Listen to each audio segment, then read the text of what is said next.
नमस्कार बंधुरा आज आमी दारुण स्वादेर बरबटिर एक रेसिपि बानिये देखाबो। तार जोन्नो आमी किछुटा परिमाणे बरबटी एखाने केटे नियेछि और ठीक बरबटिटा जेरकम केटेछि सेरकमई आलू आमी किछुटा परिमाणे केटे नियेछि। ठीक लम्बा लम्बा करे एरकम बरबटी जेरकम लम्बा लम्बा केटे नियेछि आलूओ ठीक सेरकम लम्बा लम्बा केटे नियेछि और एकटा बेगुनके छोटो टुकरो करे केटे नियेछि और दुटो मिडियाम साइजेर पेंयाज कुचि करे नियेछि এই রেসিপিটা বানাবার জন্য। চলুন তাহলে শুরু করি রেসিপিটি। কড়াইতে আমি কিছুটা পরিমাণে সরষের তেল দিয়ে দিয়েছি। এই রান্নাটা সরষের তেলে হলেই কিন্তু বন্ধুরা ভালো লাগবে খেতে। আর দুটো শুকনো লঙ্কা আমি ফাটিয়ে দিয়ে দিলাম ফোড়নের জন্য। শুকনো লঙ্কাটা অল্প একটু ভাজা ভাজা করে নিয়ে ওই পেঁয়াজ কুচিটা আমি দিয়ে দিলাম। পেঁয়াজ কুচিটা দিয়ে বেশ খানিকক্ষণ নাড়াচাড়া করে পেঁয়াজটা ভেজে নিতে হবে। পেঁয়াজটা যখন অর্ধেক ভাজা হয়ে যাবে তখন ওই লম্বা করে টুকরো করে কেটে রাখা আলুগুলো দিয়ে দেব। আলুগুলো দিয়ে পেঁয়াজের সঙ্গে খুব ভালোভাবে ভেজে নেব একটু। বন্ধুরা এই রেসিপিটি দারুণ লাগে, ভাত রুটি দুটোর সঙ্গেই খেতে কিন্তু খুব ভালো লাগে। আলুটা দেখুন একটু ভাজা হয়ে গেছে। আলুটা ভাজা হয়ে গেলে বরবটিগুলো আমি দিয়ে দেব। বরবটিগুলো দিয়ে আলু বরবটিটা খুব ভালোভাবে একটু ভেজে নেব। এই রেসিপিটা গা মাখা হয়, সেহেতু ভাত রুটি দুটোর সঙ্গেই খাওয়া যায়। বরবটি আলুটা কিছুক্ষণের জন্য আমি ভেজে নিয়েছি। এবারে গ্যাসটাকে লো করে দিয়ে একটা ঢাকা দিয়ে আমি ভেজে নিচ্ছি। দেখুন বরবটিটা বেশ খানিকক্ষণ নরম হয়ে গেছে, বরবটি আলুটা বেশ খানিকটা নরম হয়ে গেছে। এবারে যে বেগুনটা আমি টুকরো করে কেটে রেখেছিলাম সেই বেগুনটা দিয়ে দেব। দিয়ে আলু বরবটি বেগুন সব কিছু খুব ভালোভাবে ভেজে নেব। গ্যাসটাকে এই সময় আমি মিডিয়ামে রেখেছি। মিডিয়ামে রেখে আমি এই সবজিগুলো একটু ভেজে নিচ্ছি। সবজিগুলো বেশ 2-3 মিনিট আমি ভেজে নিয়েছি। এবার এখানে কিছুটা গুঁড়ো মশলা দিয়ে দেব।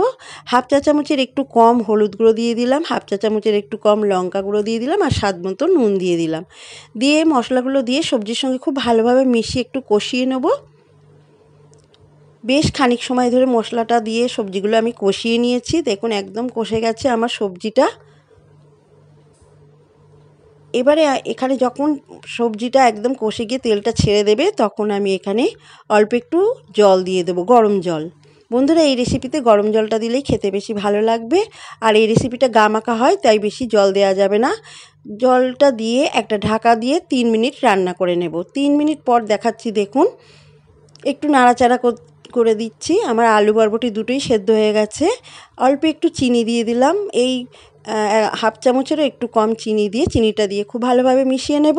আর একদম গামাখা জলটাকে একদম শুকিয়ে নিতে হবে এই রেসিপিটার জন্য, তবেই কিন্তু রেসিপিটা ভালো লাগবে। দেখুন একদম জলটা শুকিয়ে গেছে, সবজিগুলোও সেদ্ধ হয়ে গেছে, রেসিপিটা একদম তৈরি হয়ে গেছে। এবারে একটা পাত্রে আমি নামিয়ে নেব। এই আলু বরবটি বেগুনের চচ্চড়ি কিন্তু দারুণ লাগবে ভাত রুটি দুটোর সঙ্গেই। আপনারা একবার বরবটি দিয়ে আলু বেগুন দিয়ে এইভাবে বানিয়ে খেয়ে দেখুন। রুটির সঙ্গেও যেমন ভালো লাগবে, ভাতের সঙ্গেও খেতে ভালো লাগবে।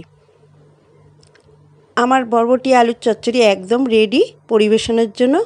আমার আজকের এই রেসিপি বরবটি আলুর চচ্চড়ি যদি ভালো লাগে তো অবশ্যই একটি লাইক করবেন আর আমার চ্যানেলটিকে সাবস্ক্রাইব করে আমার পাশে থাকার অনুরোধ রইল। আর যদি ভালো লাগে তো কমেন্টসে লিখে জানাবেন এরকমভাবে বানিয়ে আপনাদের খেয়ে কেমন লাগলো। আবার ফিরে আসবো পরবর্তী একটি রেসিপি নিয়ে। আপনারাও বাড়িতে বানিয়ে খেয়ে দেখুন, সত্যি বলছি খুব ভালো লাগবে। রুটির সঙ্গে তো অসাধারণ লাগে, গরম ভাতের সঙ্গেও খেতে ভালো লাগে, ডালের পাতেও খেতে ভালো লাগবে। আবার ফিরে আসবো এরকম ধরনের একটা সহজ রেসিপি নিয়ে। ততক্ষণে সবাই ভালো থাকবেন, সুস্থ থাকবেন আর আমার ভিডিওটা দেখার জন্য সবাইকে অসংখ্য ধন্যবাদ।